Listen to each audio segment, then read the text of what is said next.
Greetings and welcome to this next installment of Bible topics that make you say, hmm. And I'm Robin Sweet Ransom. All right, thanks for joining me again today. As last time we left off talking about Lot's daughters raping him. And I was just thinking, there are so many stories of rape in the Bible, which makes you think about so many stories that we hear about rape today. So, rape is not something that's new to us, it is very traumatizing.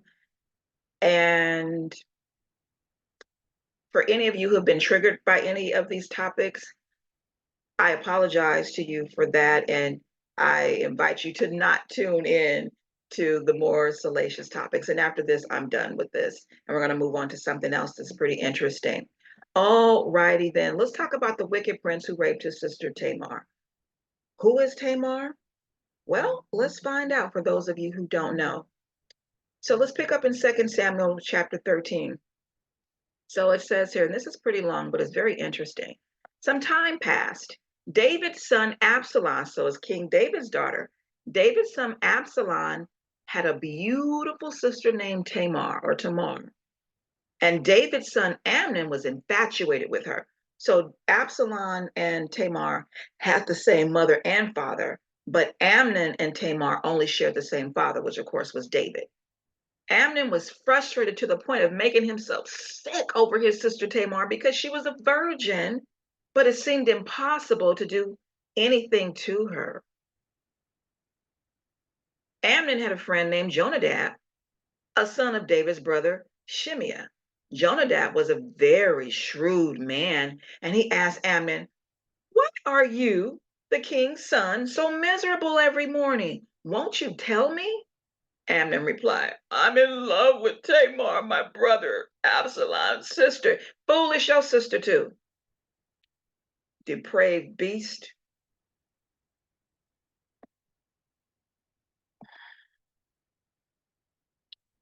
Jonadab said to him, "Lie down on your bed and pretend you're sick.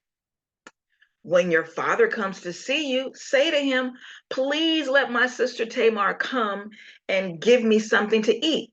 Let her prepare food in my presence so I can watch and eat from her hand.'" With friends like this, you don't need enemies because they're encouraging you into your madness. You don't want that, but that's what he has. So Amnon lay down and pretended to be sick. When the king came to see him, Amnon said to him, "Please let my sister," now it's his sister, "my sister Tamar come and make a couple of cakes in my presence so I can eat from her hand." David sent word to Tamar at the palace, "Please go to your brother Amnon's house and prepare a meal for him." Then Tamar went to his house while Amnon was lying down. She took dough, kneaded it, made cakes in his presence, and baked them, not thinking anything of this. Why should she? "Bring the meal to the bedroom," Amnon told Tamar, "so I can eat from your hand." Tamar took the cake she had made and went to her brother Amnon's bedroom, still not thinking anything. When she brought them to him to eat, he grabbed her and said, "Come sleep with me, my sister." Oh, he's still calling her sister. Okay, nasty. "Don't, my brother," she cried. Now, remember, by this time, the law had gone out. It was against God's law for incest. So there's no excuse here. "Don't humiliate me, for such a thing should never be done in Israel. Don't do this horrible thing. Where could I ever go with my disgrace? And you would be like one of the immoral men in Israel. Please." Now, listen to this.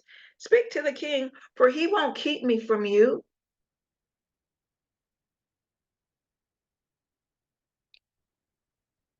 Bless her heart. So she was thinking, well, our father will let us marry, and then it won't be a sin.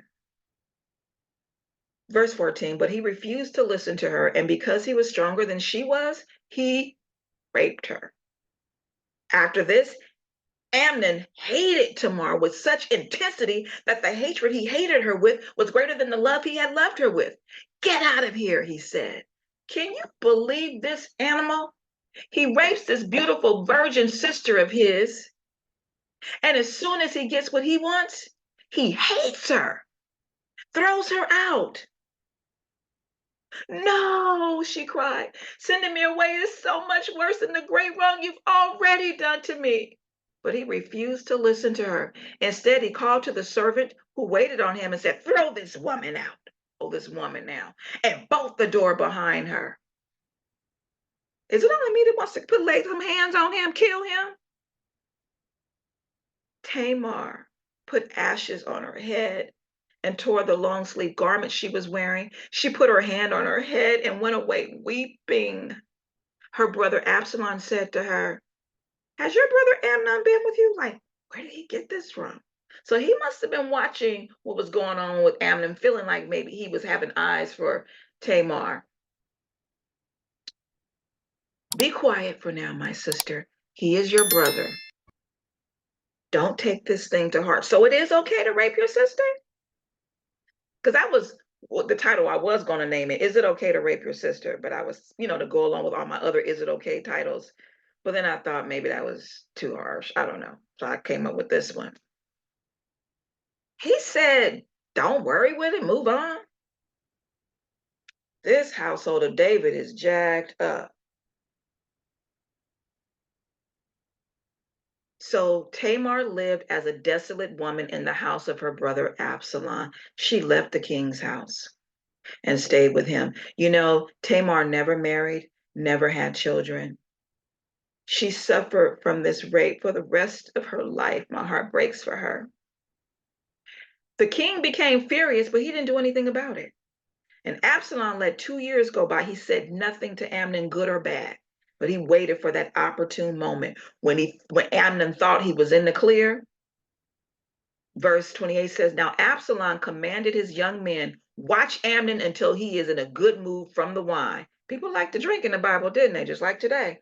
When I order you to strike Amnon, then kill him. Don't be afraid. Am I not the one who has commanded you? Be strong and courageous. You're listening to the prince. And yeah, I'm telling you to kill the other prince because he's a beast. And that's what I liked about Absalom. He was cunning and he stood up for his sister. Although in the beginning, it looked like he was letting it go. Lust kills. Amnon let lust get the best of him. Selfishness led to disastrous results, and he got bad advice from a friend. Today, we can get bad advice, and bad advice from friends can lead to poor outcomes. Tamar's honor and subsequent pain meant nothing to him. David didn't act, and he should have. Maybe if he had acted, Absalom wouldn't have needed to become her avenger. Amnon suffered the death penalty for his lust and his rape. God will punish wicked people and avenge his servants. Tamar was avenged by her brother Absalom, and God will do the greater avenging later. Because as I've said before, God loves women. He loves us, and he will punish our abusers. And far too many women have been raped in this world. And I guess that's why I keep talking about it, because it's so commonplace that it almost seems like it's okay. All right. Again, Psalm 37:34. Wait for the Lord and keep his way, and he will exalt you to inherit the land. You will watch when the wicked are destroyed. And if there's any women out there who have been raped and who haven't gotten justice because maybe you didn't tell anyone, or maybe you did tell someone and nothing happened as a result of it, God sees your pain, and he's there alongside you now. And one day you'll fully feel healing and be blessed in this coming age when you're with God in heaven, or when he turns the earth into a paradise. All right, I'm going to let you go for now. And thank you for joining me on Bible Topics They Make You Say, hmm. Next, I'm going to talk about the topic of lust kills.